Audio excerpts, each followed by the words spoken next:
La Minute Égalité, c'est un temps court pour parler de la vraie vie, celle des femmes, des hommes et du vivre ensemble. Et aujourd'hui, Luce nous parle de l'index égalité femmes-hommes. Bonjour Luce. Bonjour Arthur et bonjour à vous qui nous écoutez. Oui, aujourd'hui, je voulais vous faire rire un peu.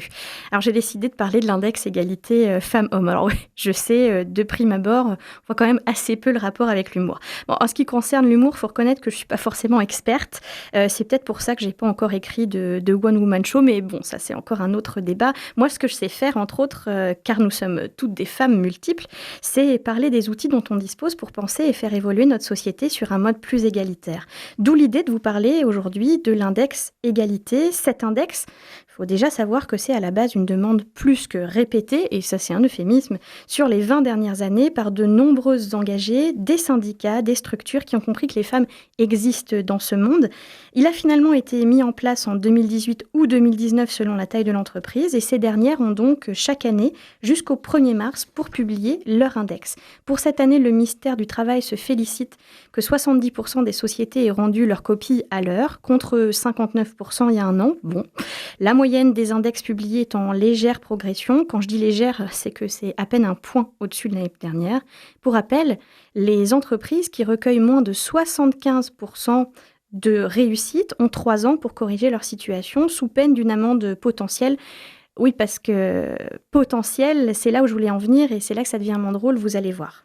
Mais c'est quoi le problème alors avec cet index ? En fait, Arthur, cet outil, c'est un peu le tournevis plat quand j'ai besoin d'un cruciforme, tu vois. Je peux me débrouiller avec, et c'est déjà bien d'avoir ce tournevis.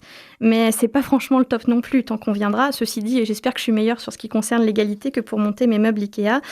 Bon, d'abord, il y a un manque de transparence important dans cet index, pas dans mon tournevis.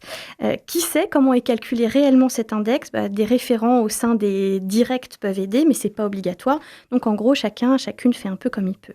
Ensuite, il faut bien le dire, il y a le mode de calcul, sans rentrer dans les détails de l'affaire, à moins de vous endormir, et c'est pas l'idée. Disons qu'il y a des pondérations possibles dans le calcul qui font remonter fortement le score de l'entreprise, alors même que sa situation, en réalité, n'est que peu propice au bien-être des femmes. Enfin, il y a la question de la sanction. Parfois, c'est comme tout, il faut mêler non pas carotte et bâton, parce que c'est un peu infantilisant de dire ça et que je veux insulter l'intelligence de personne, mais je dirais plutôt qu'il faut savoir mêler la pédagogie et la sanction pour que tous les pans de la société bougent ensemble et en même temps. Donc, si, en plus de créer un fait social, on édicte des lois, ce serait bien maintenant qu'il n'y ait plus aucun passe-droit et que le non-respect de ce cadre, qui nous grandit sociétalement parlant, entraîne des sanctions claires et automatisées pour que le tournevis soit le bon, en somme.